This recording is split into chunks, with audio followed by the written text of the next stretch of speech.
Secrets below the rubble. Why Westgate area is being cleared of residents. Hunting down the White Widow. Kenya seeks Interpol's help to catch Samantha Luthwaite. Wanaumwa na kichwa, wanaumwa na tumbo, wanasikia ni kama kujificha. Coping with the trauma. Why Westgate victims need urgent counseling.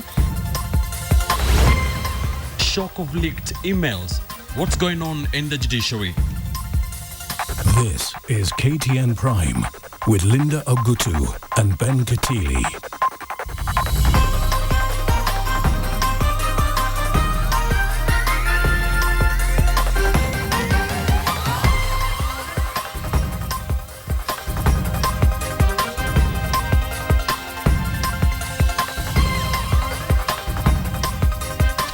A very good Thursday evening to you from the Standard Group Center here in the Kenyan capital, Nairobi, and many thanks for joining us on the program. Tonight we have roses as part of our attire in solidarity with the victims of the Westgate Mall attack. Thank you for joining us on KTN Prime. I'm Linda Ogutu. Let's look at the top stories tonight. And Interpol has joined the search for answers after the Westgate terror attack. Now, this as security officers cleared buildings of residents as forensic experts combed the scene for clues. Now, KTN's Asha Mwilu is working on that story. We shall be bringing it to you later on in this live newscast. All right, Parliament has summoned top security chiefs as the probe on the Westgate terror attack continues. Joint Parliamentary Committees of Defence and Administration have summoned the heads of security agencies over the apparent failures that exposed the country to terror.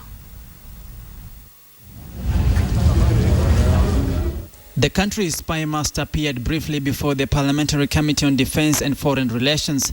The committee hearing held behind closed doors, despite the top sleuth's early indication that he wanted a public hearing. There was a minor standoff before the National Intelligence boss, Michael Gishangi, walked into the committee room. But barely half an hour later, Gishangi walked out of the committee room, non-committal on what transpired. Please, excuse me. How was the meeting, sir? Well, you wanted this meeting open, but they closed it. What are some of the things discussed? Sources say Gishangi stood his ground that he did his job, insisting that an inquiry should be held so that every person in position of responsibility can tell their story of how the situation was handled. The spy chief is on the spot over the Westgate shopping mall terror attack. A cross-section of leaders demanding for a shake-up of the spy agency and other security agencies for failing to detect and forestall the incessant terror attacks visited upon the country. We allowed him to go back to his duties, but we gave him information and notice that we will be calling him and the other agencies responsible to come to the Joint Committee of Parliament, in which the thorough investigation and hearings will be had.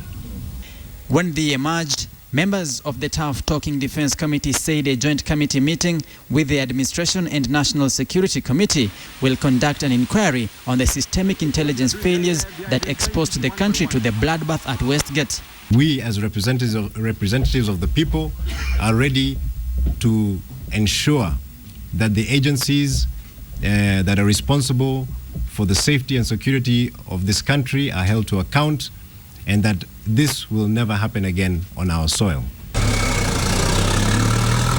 The committee wants top chiefs of security agencies to bear responsibility for the Westgate siege. But informants claim the National Intelligence Service relayed the intelligence on the impending attack on Westgate to the relevant security agencies. That the time for responsibility accounting has come. This committee and the other committee of Parliament, in which we will join hands, will do a thorough, in-depth, incisive and unforgiving investigation. At State House, the President chaired a cabinet meeting to review the atrocious attack on Westgate, putting all cabinet secretaries and principal secretaries on notice. President Uhuru Kenyatta warned he'd sack officials reluctant to perform, saying the honeymoon time was over. A communication disjoint between intelligence service and police has been blamed on several occasions when disaster strikes. The intelligence team always insisting it sends out warnings that are more often than not ignored. Samugina, KTN. All right, that story leads us to a big question tonight, and we're asking you, do you think the National Intelligence Service should take responsibility for intelligence failure in the Westgate terror attack? Send us your yes or no response, of course, with a brief comment to the number 22155. You can tweet us at KTN Kenya. You can tweet us as well as at Linda Ogutu and at Ben Kitili. We will be sampling some of your views during this bulletin. Now, there has been a lot of accounts from different survivors of the Saturday's attack. Let me bring in David Kahare. He is one of the men who managed to get out of that attack alive. Thank you so much for joining us on KTN Prime. Thank you. First of all, you were at the Westgate Mall. So what happened? How did you know there's a problem? Well, we were having a business coffee meeting with one of my clients, and literally, almost without warning, we just had some screeching of car stopping and bullets flying. Unfortunately, in the process of that, my client got shot in the back. But then there was someone in the Art Cafe terrace, because that's where we're having our coffee, just adjacent to the Westgate entrance. Someone shouted and said, "Everybody lie down, stay down." Do you have any idea who that was? I have absolutely no idea, but whoever he is, I think he really saved people's lives, because that instruction by itself at least mobilized people to try and crouch and keep and stay down. Unfortunately, just kind of looking back, one of the guys came up and one of the shooters came up and he was crouching almost next to the rail, trying to get like a low shot, but for some reason he seemed to he just let off a few bars and then walked right back in. So some of us, literally were staying flat on the ground, waiting to see what will happen. We had absolutely no idea what was going on. So you're on the ground, your client has been shot. What was going through your mind? At that point in time, I think I was just trying to make up in my mind exactly what is happening, because the initial thought was immediately was that this is a cops and robbers kind of scenario, and these are probably stray bullets. But it was such an organized kind of shooting, because they were shooting in bursts, in a wave. So they shoot one round, one sweep, then they sweep it back all across the terrace, and you can tell from the breaking glass the way the bullets are going. At that point, it was just a question of just trying to see how can I get out of here. Yeah. So you have one man trying to shoot all over, and of course all of you are lying down. Someone is telling all of you to stay down, keep your heads down. What happened next? Well, when I glanced backwards and I saw the gentleman coming crouching with his gun, I figured this is probably not the safest place for me to be, and I decided to start crawling away. So I crawled over someone. I don't know whether he was dead or not, but he wasn't moving. So I crawled over him and tried to get to the exit as quickly as possible. Yeah. What exit are we talking about? Because you're I'm familiar with the building, because as an architect I was actually involved in the design and the construction of the building. So you knew the several ways. So I knew several ways out of the building, and I knew there's a fire escape staircase, and there's a small gap in the railing which allows you to get onto the road that comes out from the basement parking. One thing is that most people who are on the terrace actually ran back straight into Art Cafe and into the shopping arcade, and unfortunately I'm very sure they must have met head-on with the terrorists coming in from that side. But so I hid in the fire escape staircase for another 15 minutes, because at some point one of the terrorists actually came back in and fired a few shots into Art Cafe. There was quite a bit of screaming and tables turning and glass breaking. 15 minutes after that, I figured it wasn't very safe to actually be in the fire escape staircase, and dashed. Just hold on. You stayed hidden for 15 minutes. Yeah. In those 15 minutes, what were you doing? Did you try to contact your family? Did you try to get help? What were you doing in the 15 minutes? I wasn't able to even pick a call or make a call for that matter, because there was so much happening. The shooting was going on everywhere. There was so much screaming.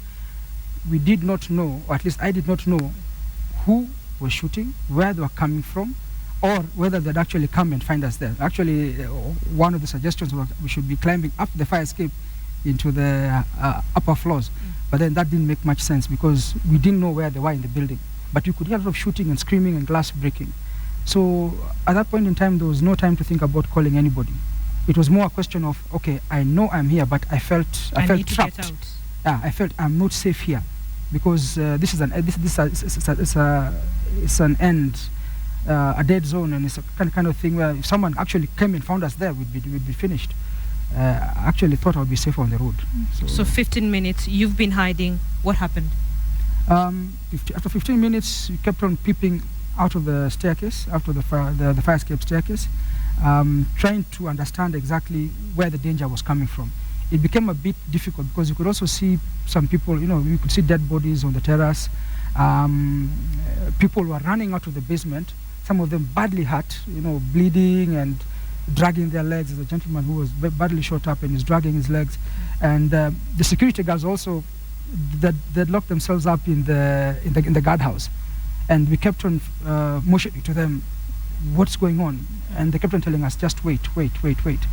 At some point, I think we just figured out, no, this can't continue. I think I'm better off getting out in the open, where I have a chance of running away rather than sitting here, because it was so unpredictable. So you get out in the open, you start running around. Were you thinking maybe these guys may be out here, they will shoot at us? Yes, yes, definitely.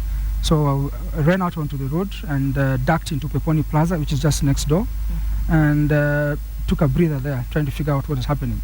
By then, I think also a crowd had started forming.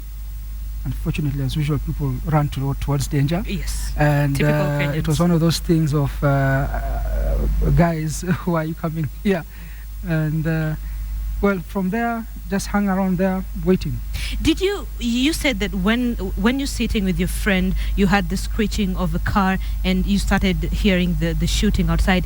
Did you at any point get to see who came out of those cars? Very vaguely. Because we were actually having a discussion. So my focus was really on the discussion we were having. But through the corner of my eye, you could just see some kind of blurry motion because the vehicle turned and kind of blocked the road, and there was a sound of doors opening suddenly, and then there was, a lot happened in microseconds per se, simultaneously, and the shooting started, and you could see the muzzle flashes from the guns. But literally, the very first few bullets, I think, must have been aimed at Art Cafe for some reason. Yeah, so we didn't even have a chance to look and stare. It was more a question of, those are gunshots, better lie down, and then try and get away from the source of the gunshots. There were reports that they threw some grenades around. Were you there when that happened? Oh, yes, definitely. Because even as you were lying down, there were massive explosions, and you could feel the floor shaking. There was a lot, and I don't know, it must have been some seriously powerful grenades, because the floor was shaking, and I don't know where they were throwing them, but you could feel the floor shaking. Yeah. So you've gotten out, you think you're safe. After how long did help come, and who was the first person to come in to help? Well, the first help, I think, came after about an hour. And honestly, these were some Caucasian, some white gentlemen, who seemed very professional. The taxi guys told me those are Israelis. I have no idea. You who have they no were. idea. I don't know who they are. If you were to describe the whole attack, and of course you're out, you're alive, you're safe, we thank God, how would you describe it? I'd say it's a terrible thing. It's something which I would never wish to happen on anybody else. I have a lot of feeling for the young children and the families that lost their loved ones there. But it's a terrible thing. It's a heinous, despicable act. And I hope to God that there is a special place where those terrorists will go for a special form of punishment. David Kahare, thank you for sharing your story with KTN Prime. And of course, I am so sorry you lost your friend. Of course, just like very many Kenyans who also lost their friends and their relatives. Thank you for sharing your story. And still on intelligent issues surrounding the Westgate attack, sources have told KTN that various key security agencies were warned not once but twice about an imminent terror attack on Kenyan soil. KTN has obtained a detailed confidential brief to the various government ministries, among them the National Police Services, warning of a terror attack between the 13th and the 20th of September this month. Now, the increased threat followed a warning from the Israeli government of plans by terrorists to launch attacks on its citizens and installations between the 2nd of September and 28th of September this month. The briefs were made, among others, the Inspector General of Police, David Kimayo. Interior Cabinet Secretary Joseph Olelenko, the Secretary to the Cabinet Francis Kimemia, informing them of increasing threat of terrorism and of plans to launch simultaneous attacks in Nairobi and Mombasa on the 13th and 20th of September 2013. Interior has joined the search for answers after the Westgate Mall attack. All right, let's still stay with that particular attack. And Interpol has joined the search for answers after the Westgate terror attack. Now, these are security officers cleared the buildings of residents as forensic experts combed the scene for clues. KTN's Ashamwilu now brings us the latest from Westgate. Between 9 a.m. and 10 a.m. Thursday morning, a team of forensic experts from Interpol arrive at the Westgate Mall. Interpol's official communication confirms that the Kenyan government asked for the agency's assistance. 11 a.m. A plume of smoke continues to rise from a corner of the building. It's not clear what is still on fire, but explosions are heard later in the day. 1 p.m. The military is seen wrapping up its operations. Shortly after, buses full of soldiers leave the scene. However, even with the scene abuzz with activities, an air of mystery surrounds the forensic probe launched 2 days ago. All access roads to the mall remained closed and strictly guarded. The press is left to speculate. All buildings around the crime scene are inaccessible and appear deserted. Evening. These pictures are released to the media, showing the extent of the damage, but only from the exterior.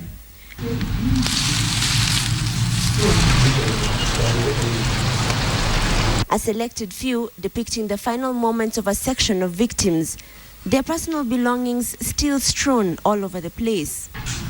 No statement was issued as to just how many bodies were still trapped in the mall or how many bodies forensic pathologists were examining. It's also unclear what caused the 3 floors of the mall to collapse.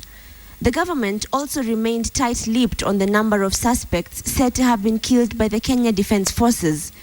At the city mortuary, the last of the families are waiting to collect the bodies of their loved ones, but they must wait until forensic pathologists carry out post-mortem examinations. The forensic experts from Turkey spent the day at the mortuary examining the last of the bodies that were brought in on Sunday. The Westgate probe enters its 3rd day on Friday with more questions than answers building up. Ashamwilu, KTN, Nairobi. You're watching KTN Prime. Thank you for staying with us. Now, an international arrest warrant has been issued for British terror suspect Samantha Laithwaite at the request of Kenyan authorities. Now, Interpol has issued a wanted persons notice saying Samantha Laithwaite, also known as the White Widow, was wanted in Kenya on charges of being in possession of explosives and conspiracy to commit a felony. KTN's Betty Kialo has the details. Samantha Laithwaite is now a wanted woman across 190 countries in the world. Through the warrant of arrest known as the Red Notice by the Kenyan government, all 190 member countries are now aware of the danger posed by Samantha Laithwaite, not only in the region but across the world. The Red Notice issued by the Interpol requires member countries to detain the suspect pending extradition procedures. Samantha's warrant of arrest is related to charges of being in possession of explosives and conspiracy to commit a crime dating back to December 2011. Samantha recently came under scrutiny after reports that she was the mastermind of the deadly Westgate attack that left 62 people dead and scores injured, though the Kenyan and British authorities have been unable to rule out whether Laithwaite was involved in the terror atrocity over the weekend. Interpol Secretary General Ronald Noble said by requesting an Interpol Red Notice, Kenya has activated a global tripwire for this fugitive.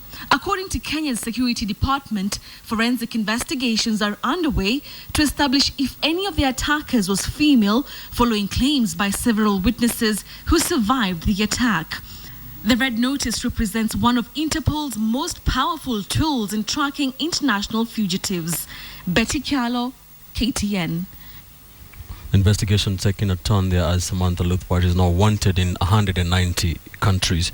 Now, let's switch gears now to the northeastern part of Kenya. Now, 2 police officers were killed and 3 others injured in Mandera town in yet another terrorist attack. The terrorists, believed to be members of the Al-Shabaab militia group, also burnt at least 11 vehicles and blew up the DO's office with a rocket-propelled grenade. As Wilson Boro reports, this was the second attack in the region in a span of hours after another one that occurred last night in Wajir town. Even before the dust settles on the Westgate Mall attack, another terrorist attack, killing 2 police officers with 3 others nursing injuries. The outgoing Northeastern Police Boss Charlton Muredi said the gunmen struck as most of the officers at the administration police post were asleep at 3 a.m. Area leaders are raising the alarm over insecurity in the towns bordering Somalia, especially after several members of the Al-Shabaab were reportedly killed and suspects arrested in the Westgate incident. We feel the aftermath of the problem of Westgate is going to greatly affect us, and there is need for the national government to really relook at their border security strategy and be able to really upgrade the military camp, equip the camp better, and be able to also distribute the security officers, particularly the military, along the border. Those of us in Mandera, Wajir and Garissa have really borne the brunt of the retaliatory attacks by people believed from the Al-Shabaab. And I think what is happening clearly shows that there is the government needs to do a lot in terms of security in these regions, because we cannot have a situation where every other month or every month we have to suffer attacks. The Mandera attackers are said to have taken their time at the station after ambushing and shooting the officers at close range. They then doused the vehicles parked at the station with petrol before setting them ablaze. This is probably the 5th incident in the year 2013 in Mandera town in terms of attacks, and all except the incident he mentioned during election, targeting police station, administration police and police vehicles. That means then if the police are getting attacked, the question becomes then how safe are the citizens? In Wajir, 1 man was killed and 4 others wounded after gunmen hurled 2 grenades at a crowd. One of the attackers was injured and he was later arrested. Wajir Police Boss Isaiah Odhiambo said they have tightened security in the town. This comes as the Inspector General of Police David Kimayo executed a mini reshuffle in the department. Northeastern Regional Coordinator Charlton Muredi has been moved to City Hall in Nairobi to be in charge of the newly created Security and Compliance section. Henry Barmao from the police headquarters takes his place. In other changes, Yao Baya has been appointed as the new Eastern Regional Coordinator, moving from the office of the Chief Licensing Officer. Baya will replace Marcus Ochola, who has been moved to Kiganjo Police College as the Deputy Commandant. Kimayo announced the changes as part of efforts to bolster security in the affected areas. Wilson Buru, KTN Prime. Now to the judiciary, where the storm around the Chief Registrar Gladys Boss-Sholay has taken a new and potentially explosive turn. Leaked emails seen by KTN suggest an intricate plot involving top officials of the judiciary to kick her out of office. The emails between top officers and the Chief Justice refer to Sholay by a codename Darth Verdi, a villain in the 1980s blockbuster Star Wars. The emails point to a 5-man strategy team around the Chief Justice that accuses Sholay of usurping the Chief Justice's powers. KTN's John Alanamu reports on the new turn of events. Harmonious battle between the Judicial Service Commission and the Chief Registrar Gladys Boss-Sholay over alleged impropriety. But it's now emerging that the battle may be about a lot more than what has been in the public domain so far. I know it's been a long day. A string of emails seen by KTN paint a complex web of conspiracy involving high-ranking officials in the judiciary to kick out the Chief Registrar for supposedly standing in the way of reform. The emails were allegedly exchanged between Chief Justice Willy Mutunga, Joel Ngugi, a director of the Judiciary Training Institute, Chief of Staff in the Office of the Chief Justice Duncan Okello, financial analyst and consultant Dennis Kabara, and communications consultant and veteran journalist Kwamchetsi Makoha.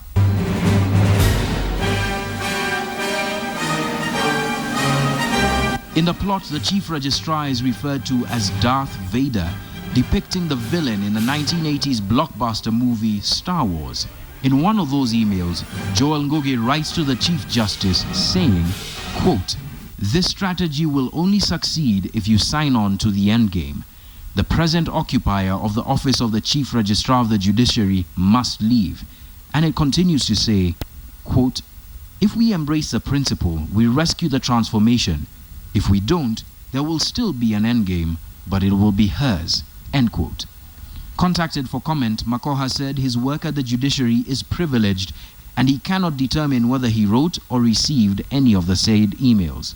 In what is termed as, quote, a war strategy, the 30-point plan aims to remove the Chief Registrar from office and, in the group's view, reassert the Chief Justice's position as a chief executive of both the judicial and administrative wings of this arm of the government. The plan's timetable, beginning on Sunday the 22nd of September, plots a number of actions that include having the Chief Justice, Willy Mutunga, change his vote on the Judicial Service Commission to one against Cholet, have the Chief Justice meet with judges from the Court of Appeal and establish cordial relations with them, assuring that their remuneration grievances will be looked into, and have dinner with the Speaker of the National Assembly to, quote, impress on the Speaker that there is no need for the institutions to be at loggerheads, that he needs to call off his dogs of war, end quote.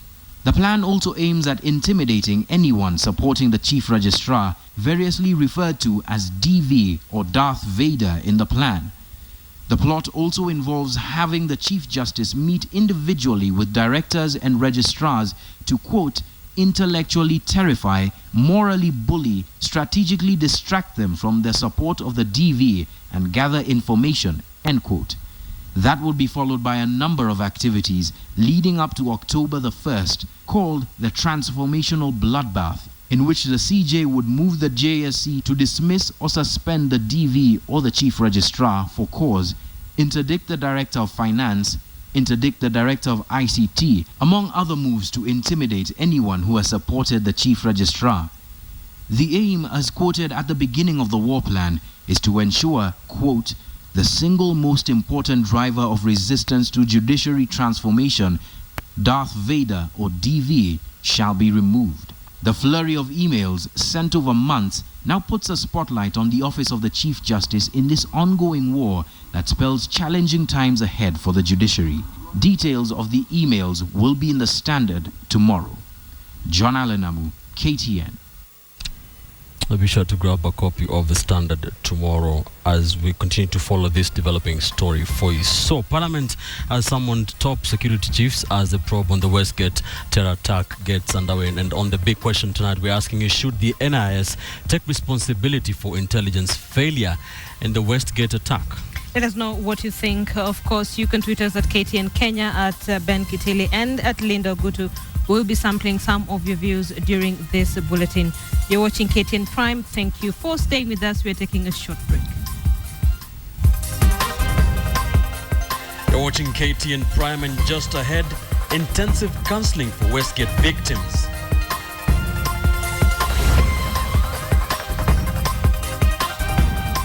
Sasa nikamuuliza, wewe pastor, mke yangu unasema kabisa amekuambia tumekosana. Wewe kwa nini usiniite uniulize ni kwa nini tumekosana? Ananiambia, sasa wewe kama umeshindwa na bibi, kwa nini bibi asikuje kwangu? You're watching KTN Prime.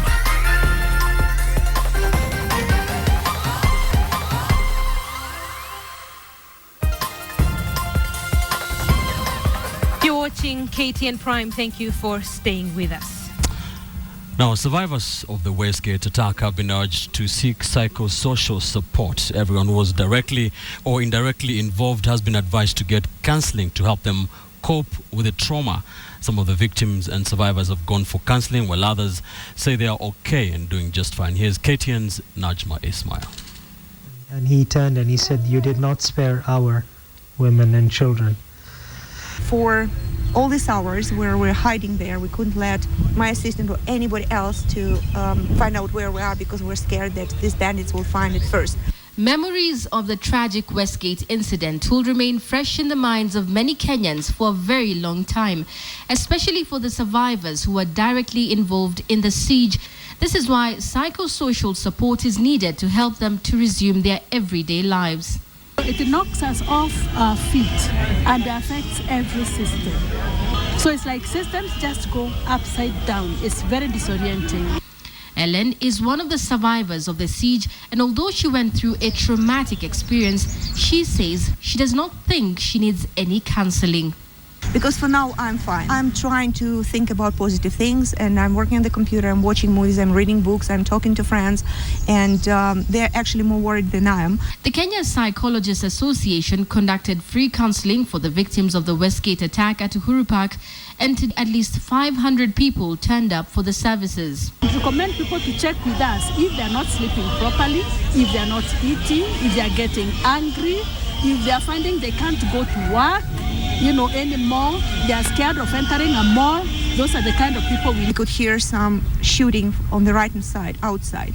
And I asked Askari, "What's that?" And he said, "It's shooting, go down, run." How do the victims like Ellen and so many others readjust? We need to tell them that their reactions are normal. We normalize their reactions. We should not pathologize anyone. You know the way Kenyans like to say, "Oh, you are in the mall, you must be traumatized." Do not pathologize anyone. Don't use the word trauma carelessly. Most of the families are now sending their kins to rest, and the gap created in many families by the heinous act may take a while, if at all, it will be filled. Najma Ismail, KTN. All right, the Anglican Church of Kenya has condemned the Westgate attack, saying it was aimed at provoking inter-religious conflict. Archbishop Eliud Wabukala commended the government and Kenyans for their contribution, support and selflessness during the ordeal. The terror attack is denting the perception of peaceful coexistence between people of various faiths in this country. We thank our Muslim leaders for unreservedly condemning the attack. We call for continued interreligious dialogue on matters of national importance, as all faiths lost members in this attack. Kenyans, let us echo the words of our national anthem and our prayer, our declaration of hope. We note that terrorists unite you Kenyans quicker than the words that come from our politicians and our leaders. May we change that from now as a lesson, that we get united by our leaders as they have done today, and that the security of our country is our patriotism to the nation. Now, Kenya has begun to bury her sons and daughters killed in the Westgate attack. Among other victims, media personality Ruhila Adatia Sood and Bidco's Mitul Shah were laid to rest today. A grey and somber day at the Aga Khan Pavilion and Complex. Members of the Smiley community, family, friends and fans of media personality Ruhila Adatia Sood gathered to bid her farewell.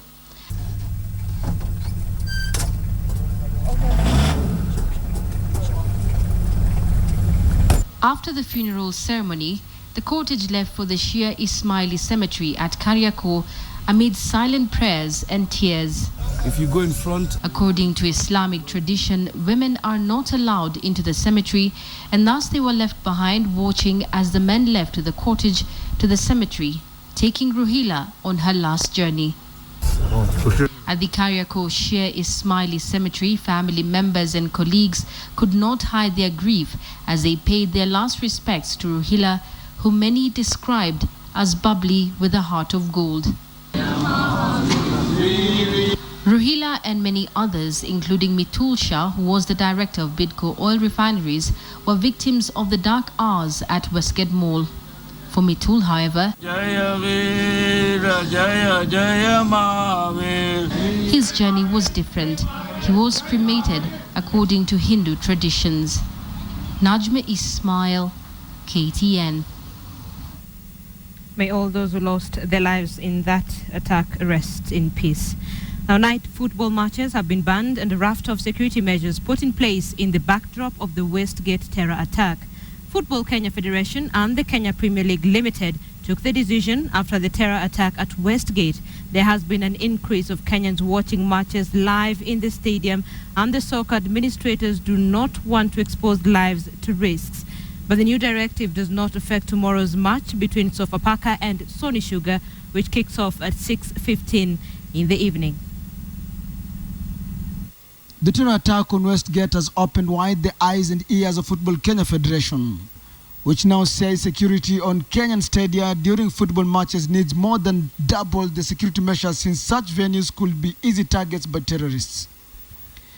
After closed-door deliberations between FKF and Kenya Premier League, the two parties have agreed on a raft of recommendations. Evening matches have been banned henceforth. The evening matches were popular with local fans. We as managers of sports, we cannot sit down and keep quiet to leave the government take action. We have to sit down and take measures which will give to the government. That Gor Mahia and FC Leopards command the biggest crowds is not in doubt. However, the two clubs will have to get special accreditation for their marshals, some of who have not been so helpful on security matters. The marshals will have to go through rigorous integrity checks before being allowed to man key areas in the stadium during matches.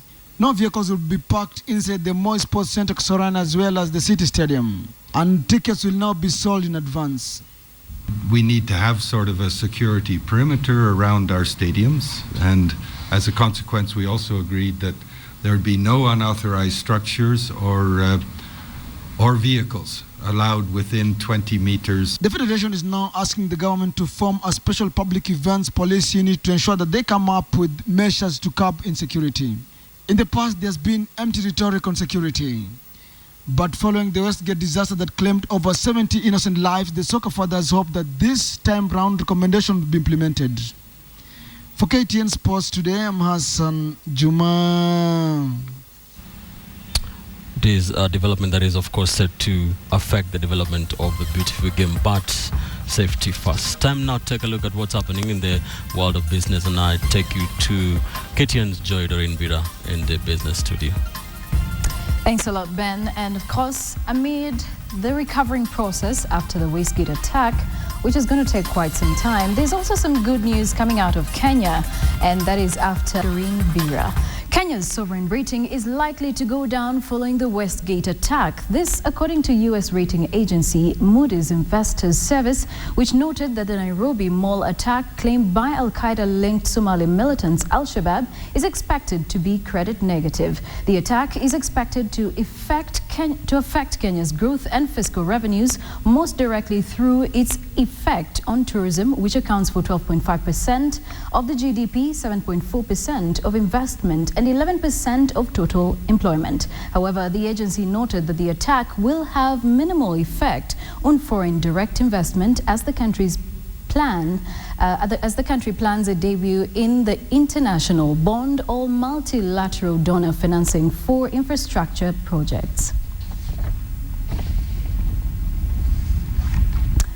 And Britain has become the second country to issue a travel advisory against Kenya in the last 4 days, coming hot on the heels of the advisory issued by Australia on Monday. In the advisory, the UK says there is a high threat from terrorism in Kenya thanks to extremists linked to Al-Shabaab, a militant group in Somalia opposed to the Somali government. And while acknowledging that Kenyan authorities have increased security to counter potential reprisal attacks, especially after the Westgate incident, the UK urges its citizens to be particularly vigilant in places frequented by foreigners like hotels, bars, restaurants, clubs and supermarkets. The advisory comes despite a fervent request by government and political leaders who say such advisories will only hurt the economy that relies heavily on tourism and investment.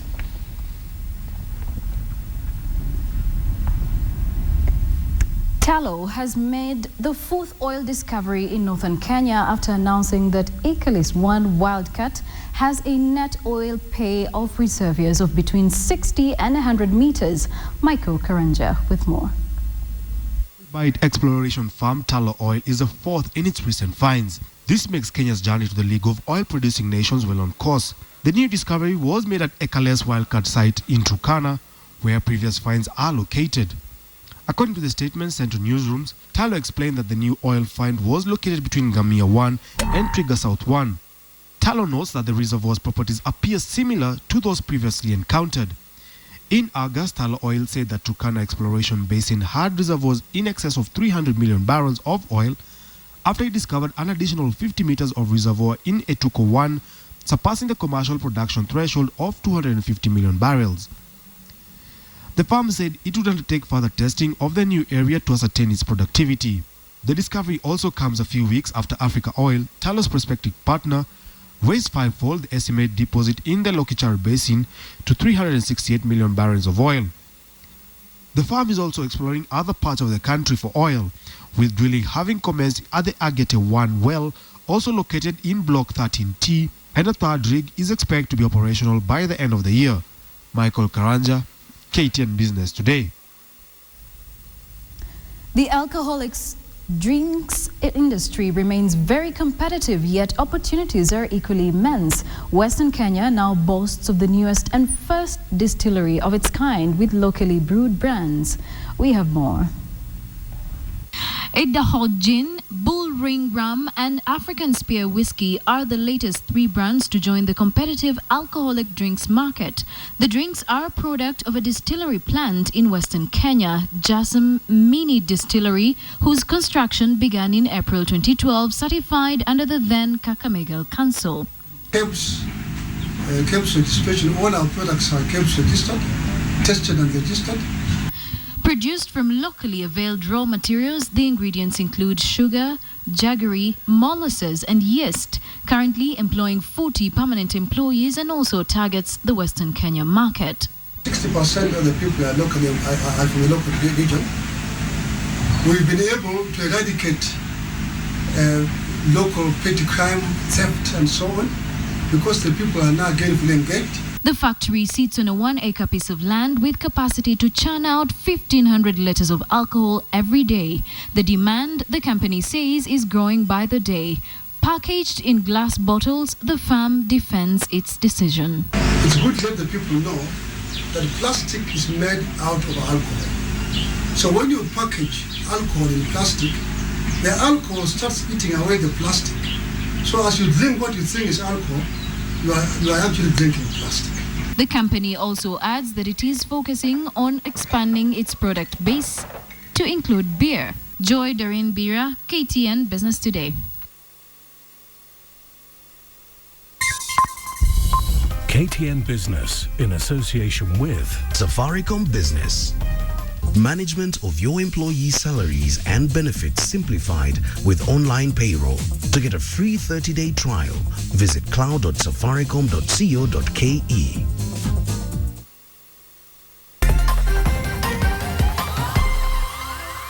Provided the team the necessary training sessions they needed before the RB7 circuit opener down under.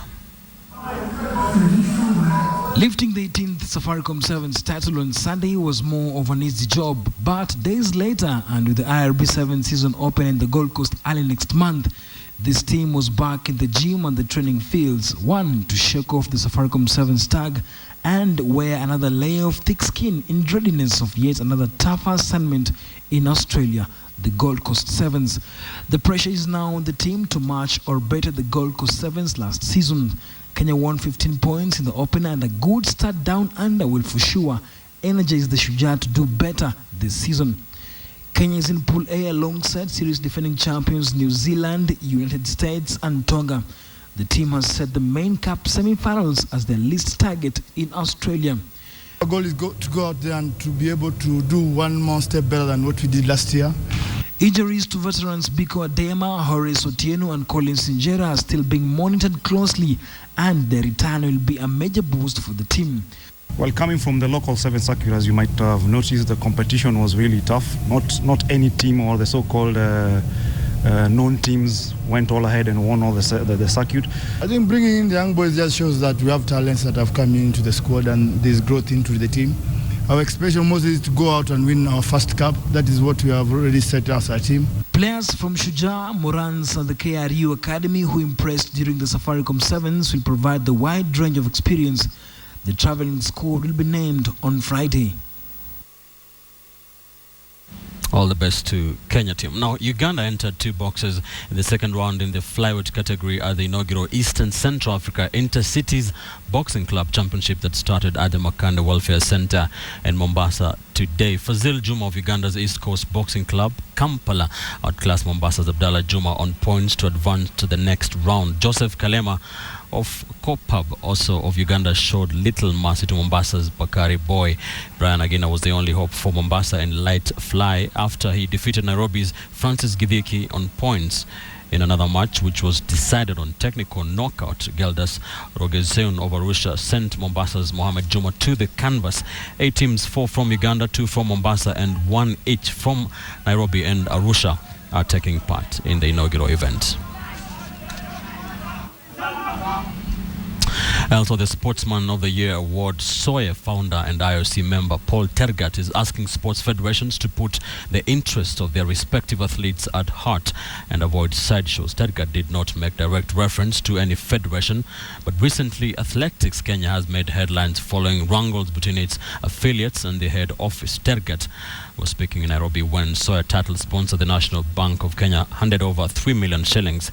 This year's Soya Awards, the 10th since its inception, will coincide with the country's 50th anniversary. The Soya panel chairman, chaired by Omulo Koth, has begun sifting through information that would lead to the selection of the country's creme de la creme, who will be unveiled on the December 6th at a gala here in Nairobi. National Bank's Managing Director Munir Ahmed handed over the check.